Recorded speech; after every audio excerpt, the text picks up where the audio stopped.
world. Believed it could be summed up in a single name. One man. A villain. A network dismantled. Justice served. But the truth was never that simple. Everything began with a name and ended in silence. The story the newspapers told us was only a shadow of what really happened. Skyscrapers glinted in the morning sun, helicopters hummed above the streets, and the city went on as if nothing had happened. Inside dimly lit offices, phones rang unanswered.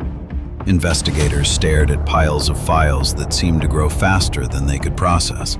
Each question led to another. Each answer disappeared before it could be recorded. It wasn't about halting the investigation. It was about letting it quietly fade into obscurity. Every name, every lead that could have unraveled the bigger story slowly vanished. Courtrooms, journalists, protests. Outside, the world watched the spectacle. Courthouses stood tall and imposing. Journalists typed frantically, capturing the headlines. Protests flickered, small and fleeting, their voices lost in the noise of the city. Yet the people who could have told the real story remained silent. Big names, untouchable, files sealed, documents classified. Minute by minute, the story shrank.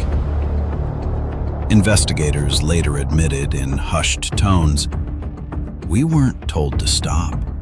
The path just closed." No threats, no shouting, just a quiet, systematic shutting down of questions. Attempts that could have pierced the veil were eased out, displaced, or simply ignored. Every day, the machinery moved carefully, ensuring the narrative would remain neat, simple, digestible.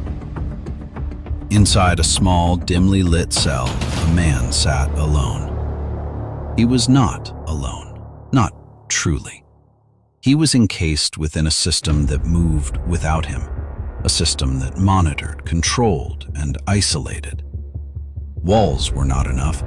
He was trapped by indifference, by the invisible hands of authority. Life outside carried on normally. The city hummed, people passed by. The media kept reporting, but on minor details, trivial updates, never the heart of the matter. Doors locked, cameras rotated, clerks filed documents into cabinets with mechanical precision.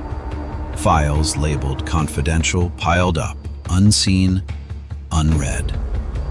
The machinery of order was deliberate, protective, precise. It was not chaos, it was organization. And in this carefully maintained calm, the real story quietly disappeared. A meeting room, dim lights, officials around a table, papers scattered. Heads nodded, glances exchanged. The system doesn't need to be cruel. It only needs to be cautious. Truth threatens stability. Justice threatens trust.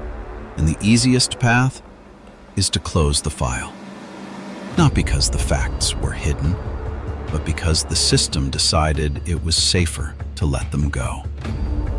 Epstein was not the story.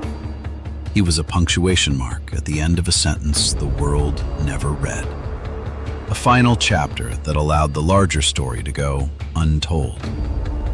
The most dangerous thing is not the violent burying of truth. It is growing used to it being buried. The streets are still alive. People walk, cars move, lights flicker on as dusk falls. Life continues, oblivious, unaware. And the silence continues too. We accept it. We look away. And in that quiet acceptance, the system wins. The question is not who was involved. The question is, why did we, the world, accept not knowing?